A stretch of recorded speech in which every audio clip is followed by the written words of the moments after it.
Students, so we will continue with male genitourinary disorders. This will be video 3. Already 2 videos we have posted with conditions. So today's topic we will be seeing, it is called as BPH or benign and malignant prostatic hypertrophy, and one of the important question also.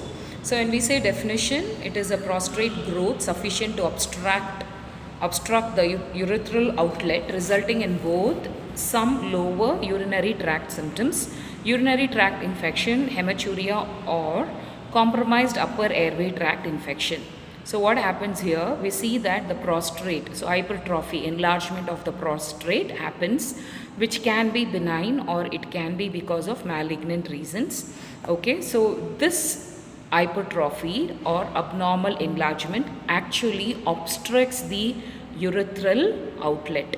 Okay, and then it results in some lower urinary tract symptoms. So because of this, the patient can experience certain urinary tract symptoms, and then like hematuria. So hematuria is again blood in the urine, okay, or compromised upper airway tract infection. So it can also lead to upper tract airway infection because of a secondary infection.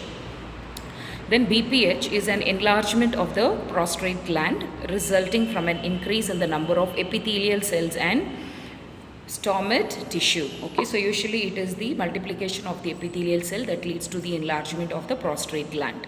Prostate gland enlarges, extending upwards into the bladder and obstructing outflow of urine by encusking on the vesical orifice. Thus, this condition is known as BPH. So when we see that, it also extends to the bladder, the enlargement, it extends to the bladder and it obstructs the urine, okay, into the urethral orifice. You can also see the diagram, okay, benign prostatic hyperplasia. So you have normal prostate, you have the enlarged prostate. So you can see how it actually, the enlarged prostate obstructs the bladder as well as the urethra. You can see that in the diagram that there is a compressed urethra. Okay, so what are the etiology and risk factors? So it is mainly with age, inflammation, dietary factors. So consuming more of batter or beef, okay, and then beef spelling BEEF, okay. So and then you have excessive production and accumulation of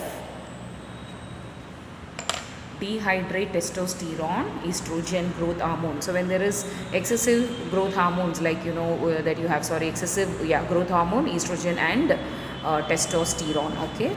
And then you have apoptosis. What is apoptosis? This is death of the cells which occurs as a normal and controlled part of an organism's growth or development.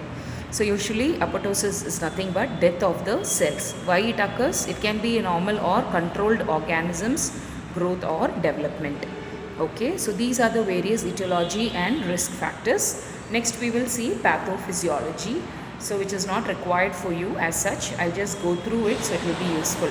So we see that hypertrophy happens. So this actually impairs the outflow of the urine, which can lead to, so when accumulation of the urine happens, it can lead to urinary tract infection, and then it again gives resistance to the Druszar muscle. Then again urinary retention happens. This leads to thickening of the diverticulum, high hooking of ureter, dilated renal pelvis. Then it leads to hydronephrosis. So this is about the pathophysiology. Next you have incidence. So when you see incidence, it mainly occurs 50% of men over 50 years of age and in over 90% of men over 80 years of age. So 50% it is commonly seen among 50 years of age group of men, and then 90% it is seen among 80 years of age. So the disease progresses as the age increases. Next you have approximately 25% of men require some form of treatment by the time they reach age 80 years. So if you see 25% of people, they might require some kind of treatment, okay, when they reach at the age of 80 years. Clinical manifestation. So what are the clinical manifestation? We know that the patient will have prostate enlargement, difficulty in voiding will be there, urgency and frequency. So that is incontinence, infection, sometimes urinary retention, most of the time urinary retention. So the patient wouldn't be able to pass the whole of the urine. you will not be able to empty the whole bladder, but you will see that there will be spillage of urine. Then fatigue, renal failure, decreased urine stream, irritation. So urine stream, the patient is not able to, forcibly void all the urine. Then irritation, dyspnea, as we have seen that it also leads to upper respiratory tract infection as a secondary infection. So dyspnea is difficulty in breathing, nocturia in the night. The patient will have urgency to pass urine, dribbling of urine, azotemia. Already we have seen that it is the increased one. Okay, that is the blood urea nitrogen. Next you have diagnostic procedure. So when we talk about diagnostic procedure, history collection, physical examination, and then we also do digital rectal examination to assess prostate size to differentiate BPH from prostate enlargement caused by endocarcinoma infection. So what do we do? It is a digital. When we say digital rectal examination, it is done both for men and women. Okay, and then doctor will be checking the lower rectum. They will see how is the lower rectum, pelvis, lower belly for cancer and other health problem including prostate cancer. So when we say, when the patient has got all these clinical manifestation, under digital rectal examination, mainly the doctor for both, like here, for men when they do it. So commonly also it is done for both men and women to assess if any disease is there in the rectum, lower abdomen, pelvis. But when it comes to males, doctor will be assessing for signs of prostate cancer. Then urine analysis, then we can see the bun in that. Then blood, that is the urea, nitrocreatinine can be checked. Okay, and then the specific gravity can be checked. Okay, and then if it is acidic or alkaline, that can be checked. Okay, then blood test for kidney function test, and then urine culture, serum prostate specific antigen measurement to assess for cancer, uroflowmetry to assess voiding pattern. So this measures the flow and force of urine stream during voiding, okay, or urination. Then you have cystourethropy. Okay, so we know that it is a procedure that allows the provider to visually examine. So it allows the healthcare provider to visually, examine the inside of the bladder and the urethra through a scope, which is called as cystoscope. Then you have intravenous pyelography. Okay, here again intravenous through IV, the contrast will be given and X-ray images will be taken. Then that will be used to visualize the urinary bladder, kidney, ureter. Okay, all of the kidney and urinary bladder, ureter, everything can be visualized. Then you have urodynamic studies. So these urodynamic studies, it assesses how the bladder and urethra are performing their job of storing and releasing of urine. Okay, they will see whether there is urinary retention. So this urodynamic study helps how the bladder and urethra is able to hold the urine or urinary retention, or if there is any incontinence, whether the patient is able to void without any problem, or if there is any frequency urination. So all these can be checked through the urodynamic studies. Then you have complications. So when we say complication, the patient can have calculi formation. Okay, so next you have hydronephrosis, infection, pyelonephrosis. So when you say calculi formation, it can be the stone formation. Then hydronephrosis, where the kidney actually, the bladder, the kidney, is accumulation of the urine happens. That leads to the swelling of the kidney, infection, pyelonephritis, which is the disease of the kidney and the renal pelvis. Okay, so these are all the various complications. Next we will go to medical management. So here we will see, that it includes a various of medication which actually slows the prostate growth and it relaxes prostate muscle and adrenergic blockers. Okay, so drugs like terazosin, donazosin, temalusin. So these are the three drugs which are used, and these are adrenergic blockers. Okay, so A is separate, you have to include, okay, adrenergic blockers. So remember that. So 4 weeks treatment is necessary to evaluate minimum effective of the drugs. Then you have 5-alpha reductase of the inhibitors slows prostrate growth by inhibiting the conversion of testosterone into dehydrotestosterone. So this testosterone, when it increases also, we have seen that it leads to BPH. So this drug actually helps the conversion of testosterone into dehydrotestosterone, and 4 weeks of treatment is given, and then they will evaluate the effectiveness of the drug. So this is about medical management, where the patient is mainly on adrenergic blockers. Next you have herbal therapy. So what are the herbal therapy? Watch for waiting goals. You have to restore bladder drainage, relieve patient symptom, prevent complication, dietary changes. So any dietary changes that is required for the patient. Then you have surgical management. So under surgical treatment you have TURP, TU, RP, TU, IP, and then you have open prostatectomy, okay, and then you will also see minimally invasive procedures that is done to the patient. So first talking about TURP. What is TURP? So all these terminologies are very important. Sometimes they can ask you for one word, okay, or for 2 marks. So TURP, transurethral resection of the prostate. So what is it? So here a thin tube instrument will be inserted to remove the tissue from the body. Okay, so that is rectoscope. So through the rectum the scope will be passed into, and then the tissue will be removed. Okay, so surgical procedure involves removal of prostate tissue. So what tissue is removed here? It is the prostate tissue by using a rectoscope inserted through urethra. Okay, so from the urethra, okay, so they use this resectoscope. Sorry, it is not rectoscope, it is through the urethra. Sorry, it doesn't, they do not insert through the rectum, they do it through the urethra, and they resect. Okay, resect, there's a spelling mistake, resectoscope. So through the urethra they will allow this tube to pass in, and then they will remove the tissue, that is the prostate tissue. It is performed under a small general anesthesia and hospital stay. Patient has to stay in the hospital, and with small general anesthesia to the patient given, they do this procedure. No external incision is made, so no cutting is done to the patient. Through the urethra they will pass this resectoscope and they will remove the prostate tissue. Resectoscope is inserted through the urethra to excise and cauterize obstructing prostate tissue. A large 3-way indwelling catheter with 0.30 m balloon is inserted into bladder after procedure to provide homeostasis to facilitate drainage.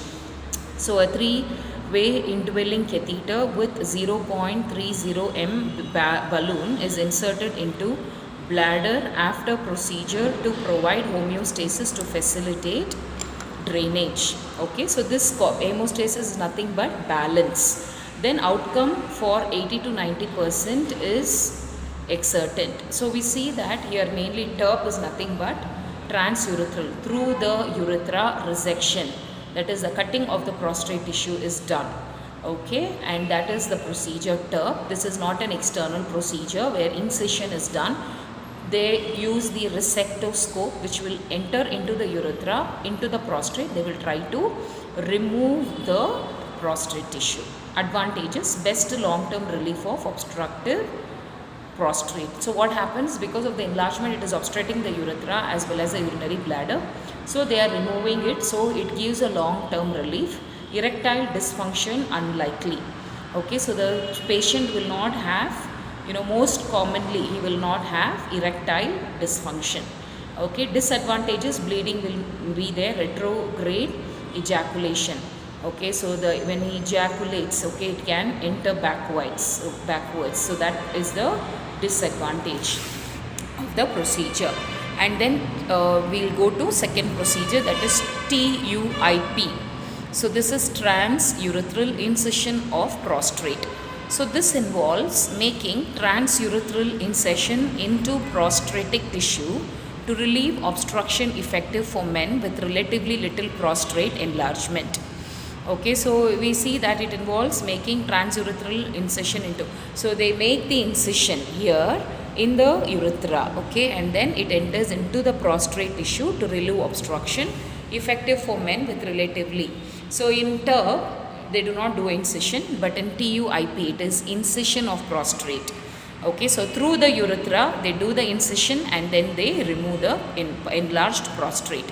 Advantages, it is an outpatient procedure, need not get admitted, it is minimal complication. And then disadvantages, temporary selection and then urinary catheter after procedure is needed. So it is the temporary selection means again the patient can end up having symptoms early. Then urinary catheter after procedure is required, okay, to drain out all the blood also. Okay, so these are the disadvantages. Next we will go to open prostatectomy. So removal of all or part of the prostrate gland. So surgery is choice for men with large prostate, involves external incision with the possible approaches. They are retropubic, perineal, suprapubic. So in these three, retropubic, either through the pubic region or perineal region or supra, above the pubic area, okay, they will do the surgical removal. It involves external incision. They will make a cut and they will remove the prostrate. So that is open prostatectomy, where they will remove the whole or a part of the prostrate gland.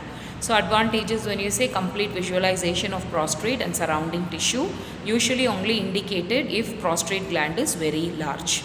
Disadvantages, you have bleeding, then you have post-operative pain, risk for infection, genital dysfunction. These are the dysfunction that is caused, disadvantages because of the open prostatectomy. Now we will go to minimally invasive. So we will see what is this minimally invasive procedure. So here we see that the patient has transurethral microwave thermotherapy, TUMT. So here they will use microwave radiation will be sent and it will produce coagulative necrosis and the prostrate. So when the radiation is sent, it will destroy the cells and further the cells will not grow. So again I have written down in the notes here, it is a non-surgical invasion, minimal procedure. So they give local anesthesia here, outpatient department they will do, okay, symptoms caused by enlarged prostrate. So they will send the radiation, they will make the cells to die and they will make sure that it will shrink, okay, necrosis of the prostrate will happen. Then you have transurethral needle ablation, which is called as TUNA. Okay, low wave radio frequency needle. Okay, it is a needle, low wave radio frequency needle will be placed into the urethra, into the area of the prostrate that is pressing on the urethra. So now main goal is it is actually obstructing the urethra. So somehow we want to remove this prostrate which is compressing the urethra. And hence they do this procedure where they will try to use heat to prostrate using. So again when they are sending microwave radio frequency, it will shrink the prostrate. The cells will be necrosed and then the obstruction will be removed. Lower prostatectomy. So here procedure uses a lower laser beam to destroy part of the prostrate. So they can also make it as an incision where the prostrate is removed. Okay, removal of the prostrate is done. Or they send through laser beam to destroy the part of the prostrate. Next you have intraprostrate urethral stents. Stents which will be inserted inside. So the obstruction will be, the narrowing will be broadened. Okay, so insection and self-expandable metallic stent to urethral, they are the surgical management for BPH. Placement of a permanent prostatic stent is carried out as an outpatient department treatment under local anesthesia. Topical or spinal anesthesia can be given, local, spinal or topical, and it takes about 15 to 30 minutes. A temporary stent can be inserted into a similar manner to a Foley's catheter. So like a Foley's catheter, it can be temporary, or permanent stent will be kept so that the obstructing area will be narrowed. So that is intraprostrate urethral stent. So these are basically metallic stents. Okay, so these are the various minimally invasive. So in surgical, we have seen TURP, TUIP, where incision is done, and transurethral resection of the prostrate, and then open prostatectomy is done. Then minimally invasive, in that we have seen TUMT, TUNA, lower prostatectomy, intraprostrate urethral stents, And next we will go on to nursing management.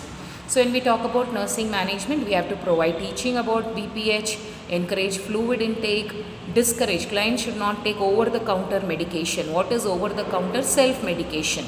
Or simply going and asking in the pharmacy, I'm having like this, give me drugs. No, they should come to the hospital and see what is the reason that they have developed and get treated. Okay, that contain adrenergic agents. They should not take any of the self-medication.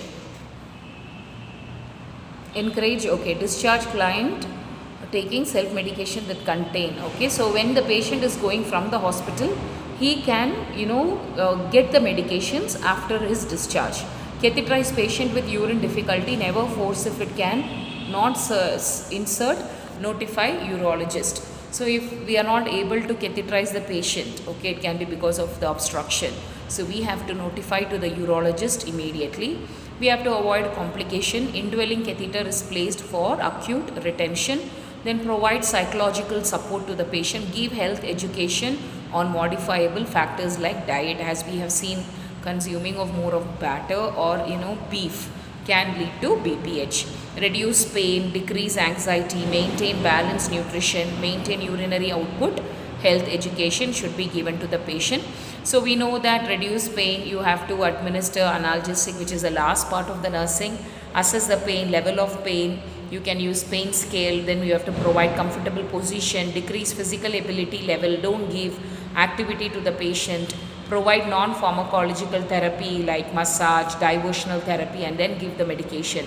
Decrease anxiety. Ask them if you have any doubt. Okay, if, and showing angry, if they're angry, it shows they're anxious, okay, and crying. Ask them to ventilate their feelings. Ask them if there is any doubt. Provide adequate knowledge. Clarify their doubts. Provide psychological support. Tell them about the various diagnostic procedures and purposes of the procedure. Don't do anything on the patient without telling them, without taking their consent. Then you have maintained balanced nutrition. So here we assess factors contributing imbalanced nutrition pattern and meal, any oral problems. Provide frequent mouth care to the patient, small and frequent diet, calm and quiet environment. Provide privacy while taking meal. Ask likes and dislikes of the client regarding food. So you have to provide mouth care so the patient will develop good appetite. Make sure the surrounding of the patient is calm, quiet, okay, good ventilation. No noxious items like urinal bedpan should not be kept. If somebody has vomited, remove it. No sputum cup. Give them a good environment to eat the food. Okay, maintain urinary output. We know that we have to maintain intake and output chart. You have to measure every time the patient voids. Avoid catheterization. It can lead to urinary tract infection. If recommended by the physician, then we go to do the procedure. Then health education. Encourage communication with the patient. Okay, then you health educate about the drugs, adrenergic blockers that they have to use. Clear all the doubts of the patient. Explain rationale for use post-operative compression stocking. So they have to use the stocking. Okay, so all this has to be informed to the patient. Okay, so with this we have done BPH. Okay, so I stop the video. Go through the classes. Any doubt, please keep it posted to us.